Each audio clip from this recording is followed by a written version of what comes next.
Decades following the First World War saw aircraft designers pushing the boundaries of aeronautical technology, moving the industry forward at a rapid pace. With new commercial markets opening up, it was the visionaries who held the keys to success, each invention heralding a future world of unimaginable connection. A Dutch aeroplane designer had the greatest influence on German aviation manufacture in the early years. Born in the Dutch East Indies, Anthony Fokker became fascinated with aviation in 1908, aged 18, when he read about Wilbur Wright's exhibition flights in France. He built his first aircraft 2 years later, and soon set up his own German-based manufacturing company. Known as the Flying Dutchman, Fokker flew as an exhibition pilot and wrote of the daring spirits, ne'er-do-wells and adventurers he encountered on the flying field in the early years of aviation. Then the First World War started, and the German government took over his factory, retaining Fokker as a director and aircraft designer. When French Air Race Roland Garros was forced to make an emergency landing behind enemy lines, his monoplane was sent to Fokker's factory, where the designer developed a synchronizer, allowing bullets to be fired between the blades of a moving propeller. The weapon gave Germany the edge in the air war for quite some time, and became known as the Fokker Scourge. After the war, Fokker smuggled hundreds of airframes, engines and parts across the border into Holland, where he set up a new manufacturing plant.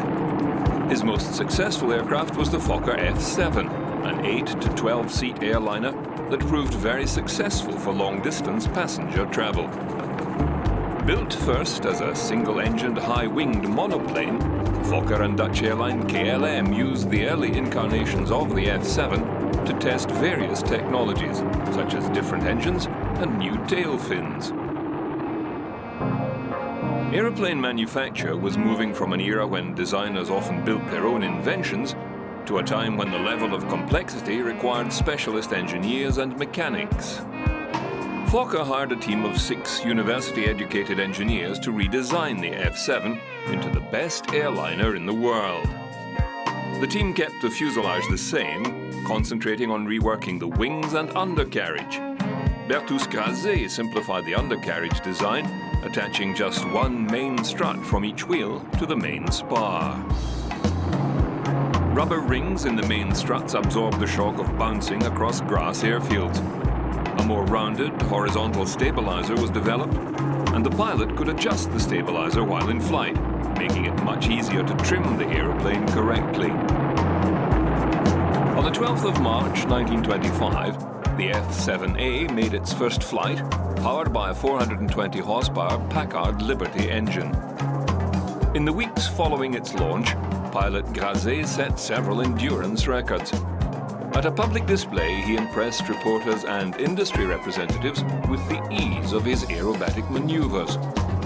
One observer wrote, "The aircraft, just like other Fokkers, did not spin or sideslip when stalled, but remained fully controllable, nosed down a bit to pick up speed again, and came back to its normal straight and level flying position. This was demonstrated both with power off and power on. With power on, the aircraft came down like a parachute, nose down, and went into gliding flight." Before long, KLM ordered its first F7, although the airline specified it would provide its own engine to keep costs down. 40 aircraft of the type were built in total, 4 of them by KLM itself, using parts retrieved from written-off aeroplanes. American millionaire Van Leer Black took a KLM flight from Amsterdam to Batavia in an F7 fitted out for luxury travel, especially for him. Extra fuel and oil tanks were added for the long journey, and the aeroplane set out from Amsterdam Schiphol airfield on the 15th of June 1927. arriving in Batavia 10 days later, a 9,000-mile trip. Even with a delay in Allahabad due to lubrication trouble, it was still a world record and became a potent symbol of the possibilities of civil aviation. Black leased 2 KLM Fokker airplanes as his private transport and remained a high-profile supporter of flying up to his mysterious death in 1930, when he fell from the deck of his yacht Sabalo in mid-ocean. Licenses to manufacture the F7 were given to factories in 7 countries, and in 1922 Fokker moved to the United States, where he established the Atlantic Aircraft Corporation. While talking to his Dutch-born American employee Robert Nordine, Fokker was given the idea to create a multi-engined version of the popular F7. Nordine later wrote that Fokker at first told him he was crazy when he broached the idea. Nordine replied, "Nobody is crazy enough to fly over mountains in a single-engined aircraft. If the engine fails, you've had it. But when you have 3 engines and 1 fails, you can just go on flying." Fokker was impressed with this reasoning and realized the commercial potential of a tri-motor.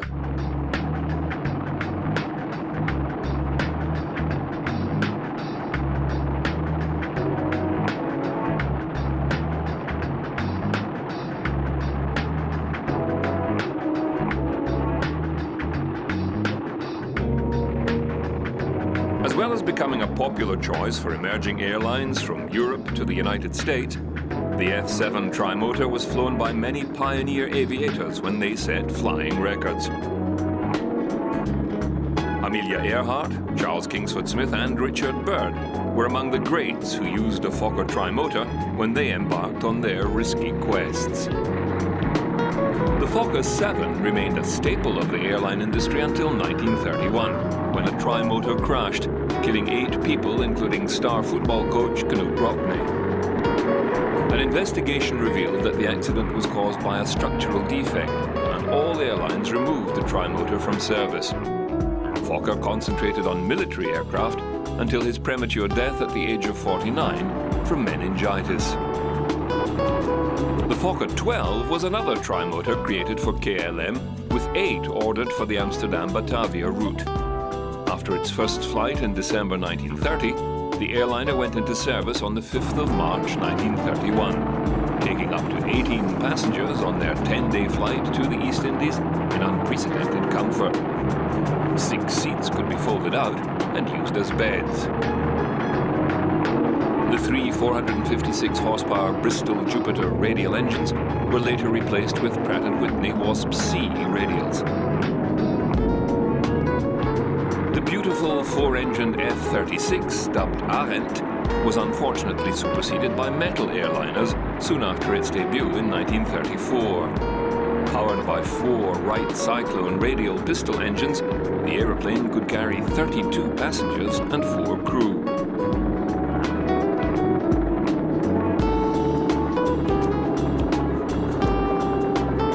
But as a wood and fabric aeroplane, its era had come to an end, and no more of its type were ever built.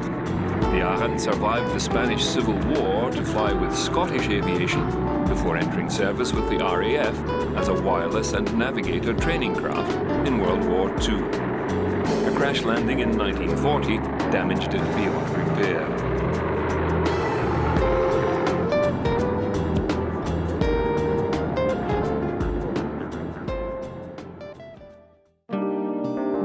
French air ace René Fonck was one of the few great fighter pilots to survive World War I. The dashing Frenchman left little to chance, applying mathematical principles to combat flying and developing a thorough appreciation of the engineering specifications behind the aircraft he flew. After the war, Fonck joined with aircraft designer Igor Sikorsky to compete in the Ortek Prize, were the first aviators to cross the Atlantic. A Russian-born American, Sikorsky designed his first helicopter in 1909, and his airplanes were used as bombers in the Russian Air Force during World War I. He then moved to the United States and formed the Sikorsky Aero Engineering Company, with financial support from patrons including composer Sergei Rachmaninoff. In 1926, Fonck convinced him to redesign his twin-engined long-range transport plane, the S-35, for a transatlantic crossing. An extra engine was added, and fuel capacity greatly increased. Jettisonable auxiliary landing gear was also fitted in time for takeoff on September the 21st.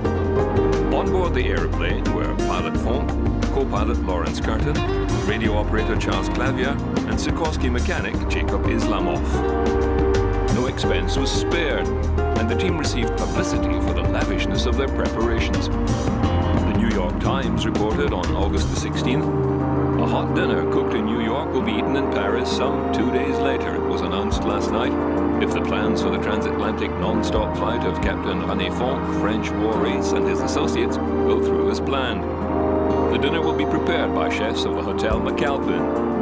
It will be placed in vacuum containers to keep it as hot as when it came off the ranges, and is to be served at the Hotel Crillon to Robert Jackson, American sponsor of the flight, the aviators and others after the plane's arrival. The menu includes Manhattan clam chowder, Baltimore terrapin, roast Long Island duck, and Vermont turkey. A huge crowd gathered to watch the men embark on what it was hoped would be a record-breaking flight. But as the aeroplane gathered speed on the runway, part of the auxiliary landing gear broke off, and the aircraft spun out of control down a steep slope. Only the two pilots survived, and the $100,000 aeroplane was damaged beyond repair.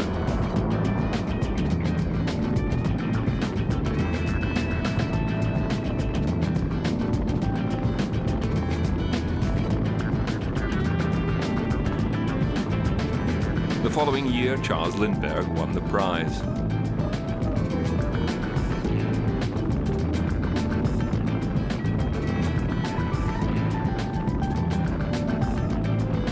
In 1928, the Sikorsky company was taken over by United Aircraft and became famous for its flying boats such as the S-42. Sikorsky also pursued his interest in helicopters and developed the first American helicopter, the Vought Sikorsky VS-300, which made its inaugural flight in 1939. Even today, the Sikorsky name is synonymous with aviation, and Sikorsky helicopters are in service around the world.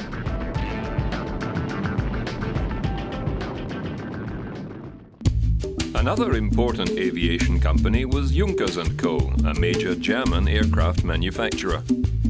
Founded in 1895 by Hugo Junkers to manufacture boilers and radiators, the company moved into aviation after the First World War and was soon producing passenger planes, including the F-13, the world's first all-metal airliner. In 1929, the Junkers G-38 all-metal airliner made its maiden flight. With a staggering 144-foot wing spread, the 24-ton monster was an impressive example of German engineering. Its predecessors, the Junkers W-33 and W-34, had sold well to airlines and set many records for endurance, distance, and altitude. The G-38 could carry around 30 passengers, and its luxury rivaled the Zeppelin airships. In 1931, it was put into service by German airline Lufthansa between Berlin and London.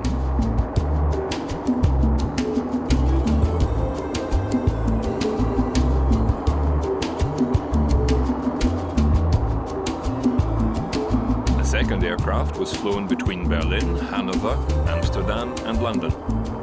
This G-38 flew for a decade before being converted to a transport craft in World War II. It was destroyed by a bombing raid in 1941.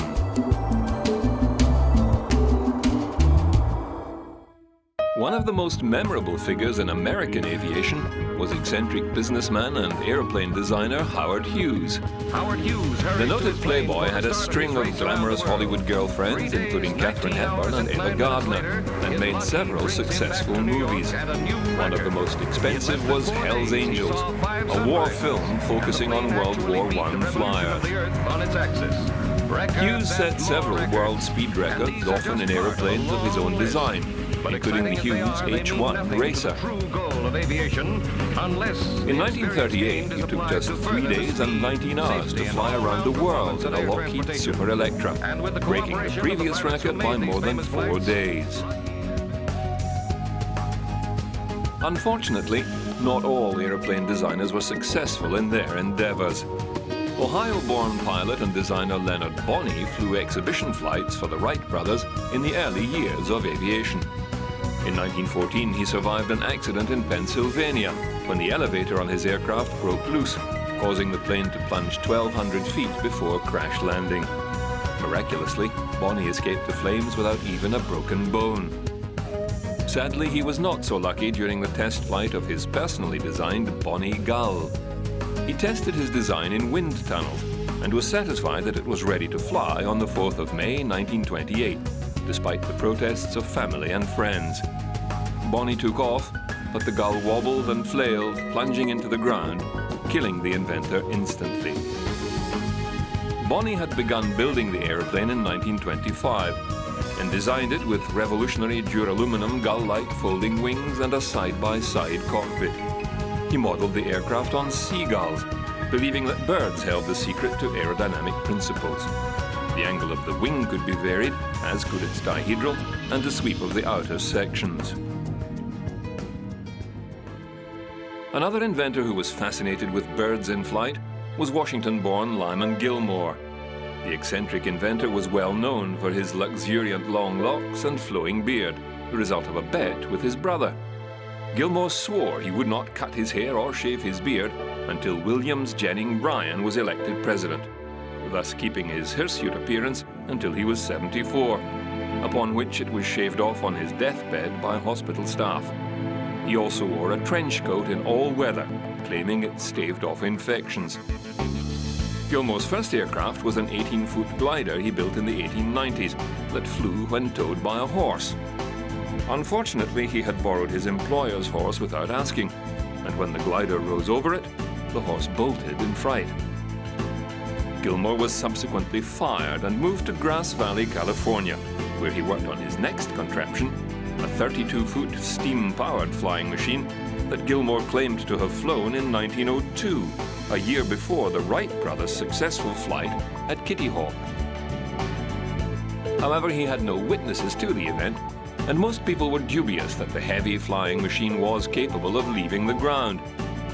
Despite his annoyance at the authorities' refusal to credit him with the first powered flight, Gilmore continued to construct inventions in his Grass Valley workshop, including a monster fuselage.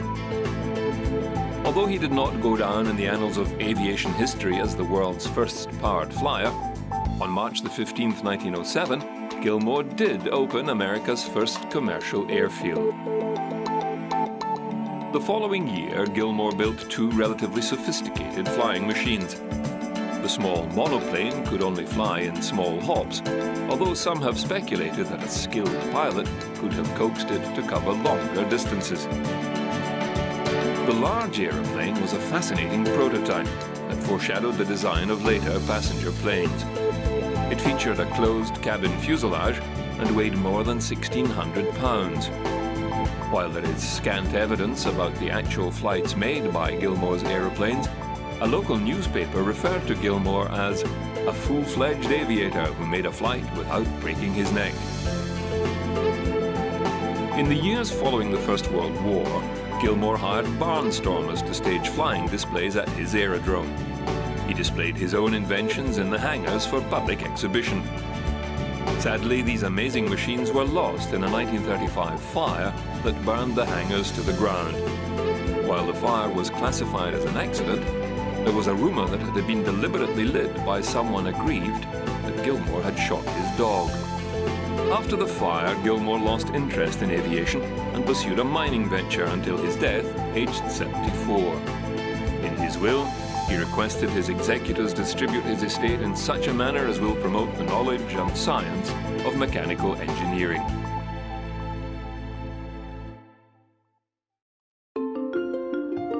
Eccentric pilots were popular fodder for the newsreels of the 1920s.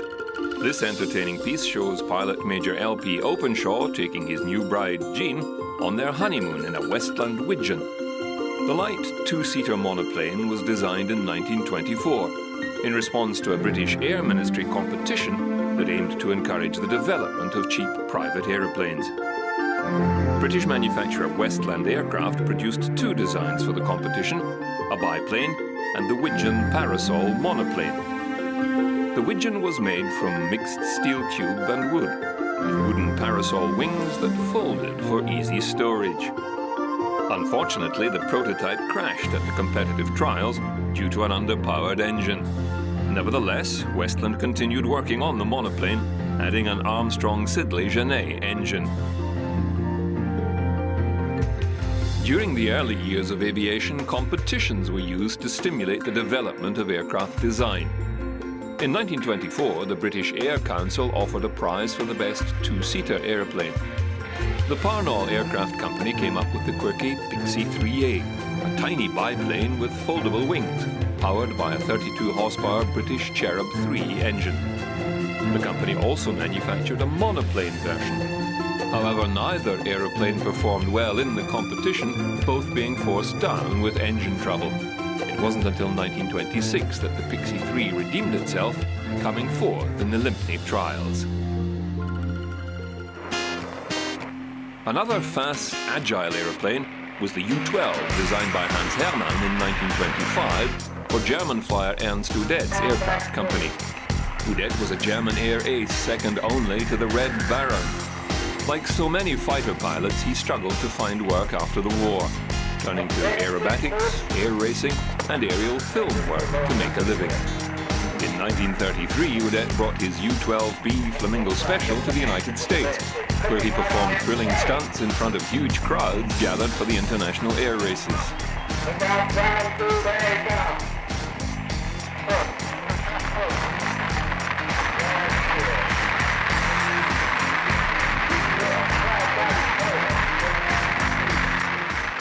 I'm glad to be able to fly in Chicago. Of course, it's nothing like flying over Greenland, where I made SOS Iceberg the last year for the Universal Pictures Corporation. Texan air adventurer Jimmy Weddell preferred a monoplane for his daring feats. Rejected for army flying because he was blind in one eye, Weddell became a gun runner along the Mexican border. When the law caught up with him, Jimmy and his friend Harry Williams set up the Weddell-Williams Aviation business. One branch of the business was the manufacture of aeroplanes, including sophisticated racing monoplanes. They tasted their first success with the 44, a pylon racer piloted by Weddell that took out the coveted Alvin Callender trophy. I'm very proud to win this beautiful trophy that Mr. Phillips put up for this race. In 1933, Weddell took out a swag of records, including the world speed record. However, the following year he was killed in a crash while giving a flying lesson. The interwar years saw some important innovations in the aviation industry. In 1921, wing walker Wesley May climbed out onto the wing of a Curtiss JN-4 aeroplane with a can of fuel and poured it into the gas tank. While this was more a stunt than a practical refueling option, in 1923, two United States Army Service Airco DH-4B biplanes took part in the first air-to-air refueling. A hose was run down from a handheld fuel tank in one aeroplane into the other aeroplane's fuel filler. A couple of months later, a DH-4B set an endurance record by staying aloft for 37 hours. It was refueled 9 times with 687 gallons of gasoline and 38 gallons of engine oil.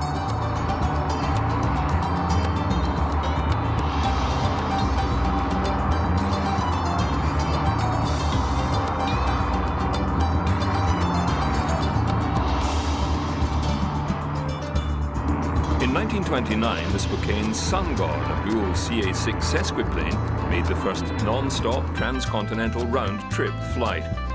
A section of its fuselage was removed so the airplane could be refueled in mid-flight. Pilots Nick Mehmer and Art Walker flew from Spokane, Washington to San Francisco to New York, then back to Spokane. The pilots endured savage storms, smoke from forest fires, and sheer exhaustion. At one point, refueling gas had to be delivered via milk cans lowered on a sling. After 120 hours, Mehmer and Walker finally arrived back at Feltzfield, Spokane, where they were welcomed by a crowd of 10,000 people. The 5-day flight set a world distance record of 7,200 point-to-point miles. Air-to-air refueling was just one option for non-stop flying. Slings that hooked fuel cylinders from the ground were also tested.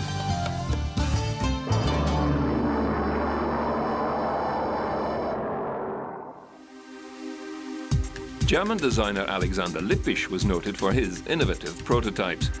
His first tailless glider was built in 1921, and Lippisch spent the next decade experimenting and refining a design he christened Storch. The Storch 5 incorporated an 8-horsepower DKW engine and became Lippisch's first powered model. The first public flight was made at Berlin's Tempelhof airfield in October 1929, piloted by Günther Kronhoff. Fellow pilot Helman Kohl saw the demonstration and asked Lippisch to design an aircraft that could be used for transatlantic crossings, leading to the acclaimed Delta series of aeroplanes. The Storch series featured swept-back leading and trailing edges. The Delta series incorporated the swept-back wing, but changed the design of the trailing edge to be a straight line. Lippisch also experimented with rocket power, collaborating with fellow enthusiast Fritz von Opel, an heir to the Opel automobile fortune. Von Opel's love of rockets and his showy demonstrations of rocket-propelled motorcycles had earned him the nickname Rocket Fritz from the international media. Von Opel attached a rocket to a sailplane designed by Lippisch and launched the world's first rocket plane in 1928. The solid rockets did not provide enough thrust and caused an explosion on its second flight, so von Opel commissioned a new airplane from Julius Attry. The Opel Zander REK-1 Attry Flugzeug was to become the world's first purpose-built rocket-powered aircraft. Attry test flew the rocket-propelled glider on the 17th of September 1929, becoming the first pilot to fly a rocket plane. On September the 30th, von Opel took the glider to an airfield at Frankfurt am Main. Like the previous design, the REK-1 had a sailplane wing. A pod was attached under the wing with room for the pilot and 16 black powder rockets. The tailplane was mounted on booms high on the aircraft to protect it from the rocket exhaust. German pyrotechnics engineer Friedrich Zander supplied the rocket engines. Von Opel had been disappointed not to have a chance to fly his first invention, so he seized the opportunity to pilot the REK-1. He climbed into the cockpit to be launched by a 20-meter-long rail launcher. After 3 attempts, von Opel got airborne and flew the aircraft 1.5 kilometers in 75 seconds. Unfortunately, the aeroplane landed so hard it was damaged beyond repair. Watching the flight was von Opel's fiancée, Frau Zelnick, also a pilot. Zelnick had helped with the technical specifications of the project. General Motors, the majority shareholder of the Opel company, then banned further rocket research, and von Opel left the industry and moved to Switzerland. 1929 was also the year that Gottlob Espenlaub tested his own rocket plane. After several years experimenting with sailplanes and collaborating with Lippisch, Espenlaub had moved into rocket testing, developing the E-13 in 1928. A few weeks after von Opel's test flight, Espenlaub successfully piloted the purpose-built rocket glider. Its eye-catching streamlined chassis was given added impact by the eyes and teeth painted onto its nose. The aircraft took flight, powered by a rocket burst, and briefly burned before Espenlaub brought it under control and to a safe landing.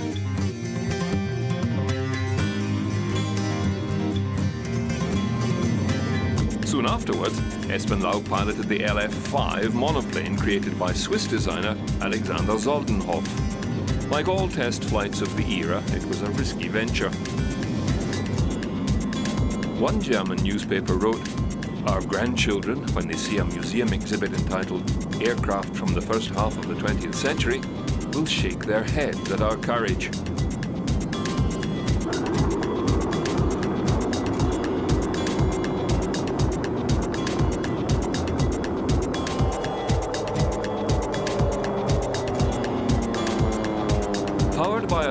2 horsepower engine, the LF5 was able to reach 150 kilometers an hour.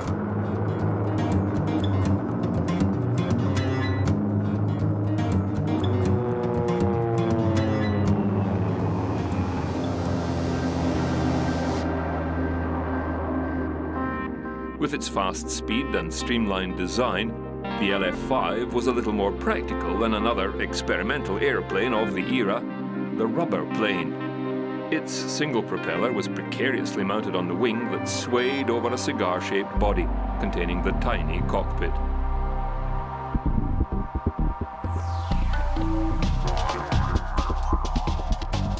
Experiments such as this foreshadowed the invention of the helicopter. Argentinian Raúl Pescara was the first person to demonstrate that it was possible for a helicopter to reach the ground safely if its engine failed, as air rushing through the propeller could keep it turning, a phenomenon known as autorotation.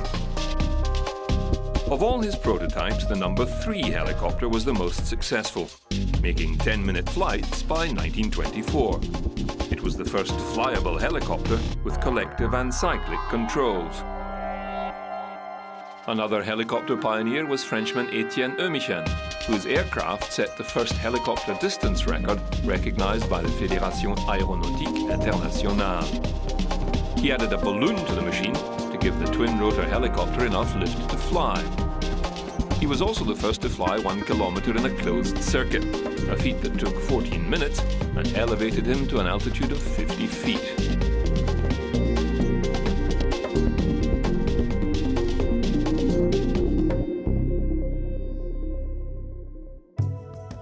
Although helicopter designs were slow to get off the ground, airship technology was going from strength to strength, with the post-war era turning out to be a golden age for Zeppelins. Airship pioneer Count Ferdinand von Zeppelin died in 1917, but the Zeppelin Airship Company continued to manufacture giant airships. It reached the pinnacle in 1928 with the release of LZ-127, also known as Kraft Zeppelin. This colossus of the skies made its first transatlantic passenger flight on October the 11th between Germany and America. The 20 passengers, who included Hearst newspaper reporter Lady Grace Drummond Hay, landed in New Jersey 111 hours and 44 minutes later. The return journey was 71 hours and 49 minutes, half the time it took to cross the Atlantic by ocean liner. Drummond Hay was also aboard the Kraft Zeppelin when it embarked on a historic round-the-world flight in 1929. The only woman in the party, she sent back news reports as the airship flew across the Atlantic to Germany, across Siberia to Tokyo, then the first non-stop flight across the Pacific to Los Angeles. The final leg was a 3-day journey, and the entire trip took 21 days. In future years, the Kraft Zeppelin made an exploratory flight over the Arctic and carried thousands of passengers across the Atlantic. It became the first aircraft to fly more than 1 million miles and had a perfect safety record. The American military also invested in airship technology during the 1920s.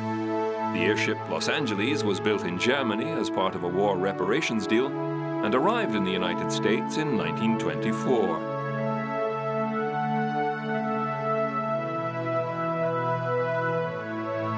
With its envelope filled with helium rather than hydrogen gas for safety reasons, the USS Los Angeles carried out test flights for the US Navy and tested mooring points on the floating airship base, the Patoka. The dirigible also helped calibrate East Coast radio compasses and made a landing on the aircraft carrier Saratoga.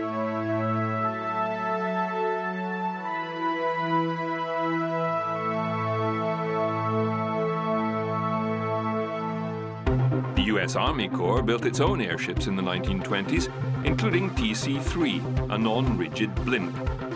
In 1924, the TC-3 and a U.S. Army Air Service Sperry Messenger made the first successful airship-aeroplane hookup when the Messenger docked underneath the TC-3. The term blimp was supposedly coined by Lieutenant Cunningham of the Royal British Navy from the sound made when tapping the balloon with a finger. The Army's tests were successful, but the project was abandoned, with only the Navy pushing forward with construction of rigid airships.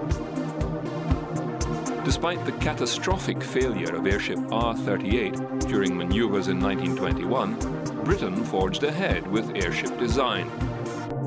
The non-rigid AD-1G FAAX was a private vessel built by the Airship Development Company for advertising purposes. After several months of work in an old Army airship hangar, the blimp made its maiden flight in September 1929. Unemployed men were paid to pull the airship in and out of the hangar using ropes, as no steering mast had been built. The first company to avail itself of the advertising opportunity was the Walter Wilson grocery chain. However, the AD-1 had a short life, crashing in Belgium the following year while advertising cigarettes. The pilot was unhurt, the airship damaged beyond repair. It was auctioned in 1931, with the gondola fetching £2 and the 75 horsepower Rolls-Royce engine selling for £13.10. The engine found a new lease of life in a Whitley Bay speedboat. Also in Britain, the R100 series was being developed with the idea of using rigid airships as passenger and mail carriers from Britain to the far reaches of its empire. The government commissioned the Airship Guarantee Company, a subsidiary of the Vickers Armstrong weapons firm, to build the R100. At the same time, the Air Ministry started work on the R101.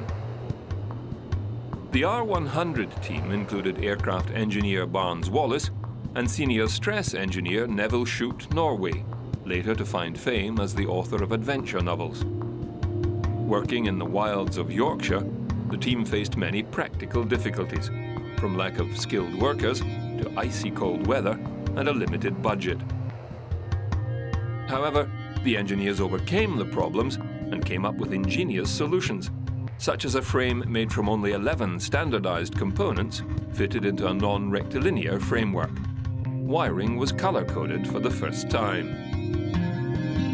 When it became apparent that customized engines would not be built in time, the team decided to fit 6 Rolls-Royce Condor petrol engines despite the increased fire risk. The R101 fitted diesel engines, which were much heavier. The Rolls-Royce engines included 2 with reversing ability to enable precise docking onto a steering mast. The R100 team was surprised to learn that none of the R101 engines had the capacity to reverse. But there were many inconsistencies in the R101 design.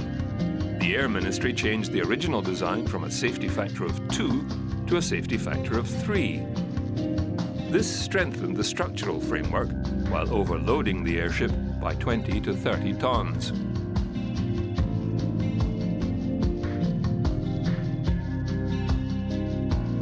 While some of the design team's innovations were ingenious, such as ballast operated by a valve system, the Beardmore engine was unsuited to the airship, and the fins, elevators and rudders were poorly designed and difficult to operate. Ultimately, it was overweight, leaky, and short of lift. After the R100 successfully flew to Canada and back in 1930, the pressure was on for the R101 to demonstrate its prowess. Despite its many flaws, the airship was talked up by authorities, including the Secretary of State for Air, Lord Thomson, who said it was safe as a house, and scheduled its maiden voyage for October 1930. Lord Thomson and 53 other officials and crew boarded the airship for the planned flight to India. Sadly, the vessel crashed into a hillside in France during bad weather, killing 47 people, including Thomson. The tragedy marked the end of Britain's airship program, and the R100 was broken down for scrap and sold for less than £600.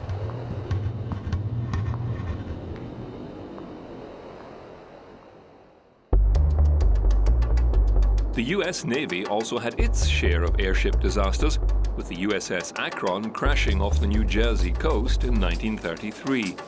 The 785-foot helium-filled dirigible was one of the largest flying objects in the world. On April the 3rd, the Akron was caught in wild weather over the Atlantic and sank, killing 73 men. The few survivors were picked up by a German motorboat. The Akron's bent and twisted framework was later salvaged. Its sister ship, the USS Macon, was also lost 2 years later. Fortunately, lessons had been learned from the Akron disaster, and only 2 of the 76 crewmen died thanks to the introduction of life jackets and rafts. Naval airship officer Lieutenant Tex Settle served on several airships during the 1920s and designed a stratospheric balloon attached to a sealed cylinder that he dubbed, with mordant humor, the Flying Coffin. In 1933, the balloon was launched at the Century of Progress exposition in Chicago. Settle, the only man in the world licensed to fly every type of aircraft, took it up in an attempt to set the world altitude record. It was the height of the Great Depression, and tens of thousands of people flocked to Soldier Field to witness the ascension of the 600,000 cubic feet, 105-foot diameter balloon.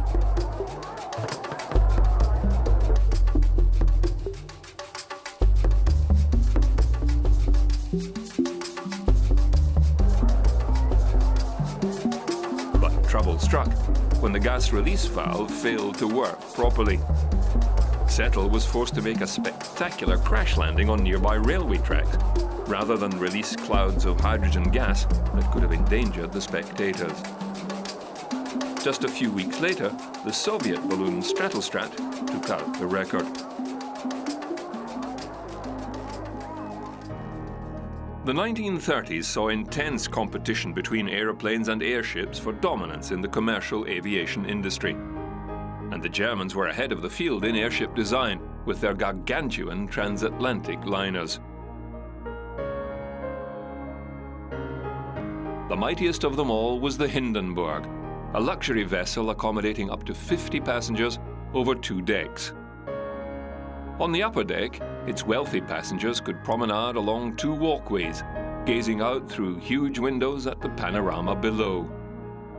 The dining room offered silver service on white linen tablecloths, the lounge held a baby grand piano, and the rather cramped cabins contained 2 berths and a wash basin, similar to Pullman railroad coaches. On the lower deck were bathrooms, a shower, crew quarters, a kitchen, and even a smoking lounge. The largest man-made object ever to take to the skies, the Hindenburg was lifted by hydrogen gas as an American military embargo prevented the airship from using the less flammable option of helium. However, German airships had been safely using hydrogen for some time, leading many to believe that they had mastered the volatile element. After the first year of service in 1936, during which the Hindenburg crossed the Atlantic 34 times, weight savings, including the removal of the piano, increased passenger capacity to 72. The Hindenburg was seen as a safe, comfortable way to travel, so stable that many passengers were airborne before they even realized they'd taken off. But on May the 6th, 1937, came the event that was to put an end to passenger airship travel forever. It was the 11th time that year that the Hindenburg had approached its docking point at Lakehurst, New Jersey, following a voyage from Europe. In mid-afternoon, the airship glided majestically over New York. After diverting due to electrical storms, the Hindenburg arrived at Lakehurst that evening. It was then that disaster struck. A lick of flame appeared high on the ship, and within seconds the airship had burst into flames. The frame sank to the ground, killing 35 of the 97 people on board. In less than 30 seconds, the great liner of the skies was a charred mass of twisted metal. Cameramen at the scene had stopped filming after they captured footage of the mooring lines being secured, so the actual moment of ignition was not caught on film. But radio reporter Herb Morrison's eyewitness account was heard all around the world. It bursts into flames. Get this started. It's crashing terrible. Oh my, get out of the way, please. It's bursting into flames, and it's falling on the mooring mast, and all the folks agree that this is terrible. This is one of the worst catastrophes in the world. Oh, The exact cause of the fire remains a mystery. The crew believed it was sabotage from a time bomb set up by people opposed to the Nazi regime. But recent research suggests the sealant used to coat the skin of the airship's gas bag made up of iron oxide and aluminium powder, was ignited by static electricity generated from the electrical storm. Whatever the cause, the graphic images of the Hindenburg plunging to her doom meant the age of airships was at an end.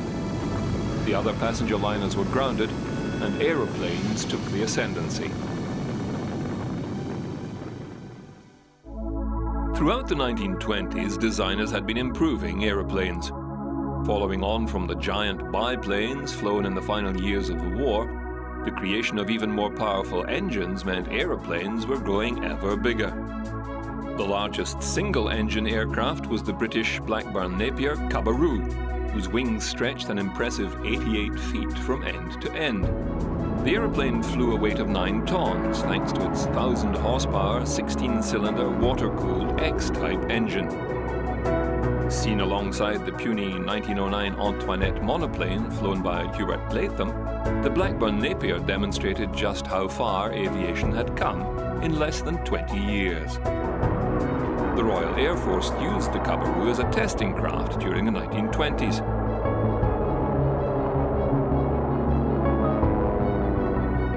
The Vickers Vanguard was another giant of the sky, a 23-seat airliner powered by 2 Napier Lion engines. On display at the Hendon Air Show in 1925, it was described as a striking commercial type. The Vickers Company was better known for its military aircraft and weapons manufacture. But the end of the Great War had seen Vickers aircraft playing an important role in civil aviation. It was a Vickers Vimy converted bomber that carried out the first flight from England to Australia, and the Vimy was commissioned as a commercial airliner in 1919. The Vanguard entered service with Imperial Airways in May 1928. A one-off civil variant of a military design, the aircraft became the Type 103 Vanguard when its engines were replaced with 485 kilowatt Rolls-Royce Condor 3 models. Sadly, the Vanguard had a short life, as it was destroyed in late 1928 during testing, following modification of its tail unit.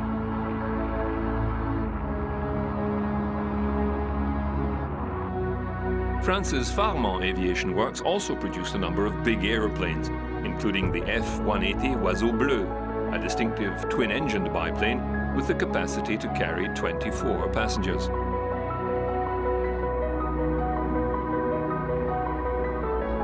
The 2 Farman piston engines were mounted on the upper wing, facing in opposite directions. Its wings spanned a mighty 85 meters.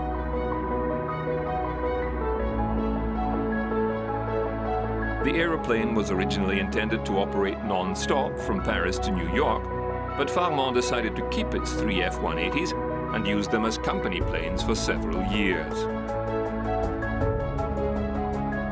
The world's largest monoplane was the Beardmore Inflexible, a revolutionary stressed skin metal aircraft that heralded a new era of aeroplane design. With a wingspan of 157 feet, the mid-wing aeroplane towered over its rivals. But the Beardmore's massive girth was also its downfall, as it was actually too heavy for its 3 Rolls-Royce Condor engines. It took its maiden flight in 1928 in front of a huge crowd at Martlesham Heath airfield. An extra 400 yards of heath was cleared, as it was thought the aeroplane would overrun the existing runway on its takeoff. However, the monoplane took off before the end of the runway and made an uneventful flight. But because it had been fitted with support cables due to concerns that its wings would fold from the weight of the aircraft, it was only ever flown as a display model. In 1930, the Beardmore was pulled to pieces and ended its days as a testing board for corrosion experiments. French engineer René Cousinet's revolutionary monoplane was another aircraft making its maiden flight in 1928. The trimotor Cousinet 10, known as the Arc-en-Ciel, featured a thick wing with frayed drift and a cutting-edge, ultra-modern design. It was 23-year-old Cousinet's first aeroplane, built while he served as an officer with the 34th Aviation Regiment at the Bourget. The monoplane weighed 16 tons, had a wingspan of more than 27 meters, and could carry enough fuel to travel 10,000 kilometers. It also had a wing loading of 100 kilos per square meter, double that of most other airplanes of the time. The proving flight took place on May the 7th. Sadly, the pilot, Maurice Drouin, and mechanic, Monsieur Lannet, were killed 3 months later when the aeroplane crashed on a test flight following modifications to its engines. But Cousinet went on to develop the Cousinet 70, which flew Air France flights across the Atlantic during the 1930s. And these are just part of a long list. But exciting as they are, they mean nothing to the true goal of aviation unless the experience gained is applied to further the speed, safety, and all-round performance of air transportation. The 1920s and 30s were decades of experimentation and discovery. Aeronautical breakthroughs set the scene for commercial passenger travel. Helicopter technology moved rotorcraft from the realm of fantasy to reality. Airships demonstrated the potential of lighter-than-air flight, and giant aeroplanes pushed the boundaries of scientific knowledge. Once regarded as lightweight, monoplanes took ascendancy over biplanes as designers experimented with radical new structures and materials. And metal bodies replaced fabric and wood, providing strength and endurance and opening the door to a new era. In only 2 decades, the aeroplane had gone from being a novelty to an indispensable part of modern life. People expected reliable goods and mail delivered by air. They eagerly took up opportunities to visit far-flung parts of the globe. Commercial passenger travel was on the cusp of becoming an integral part of the world economy.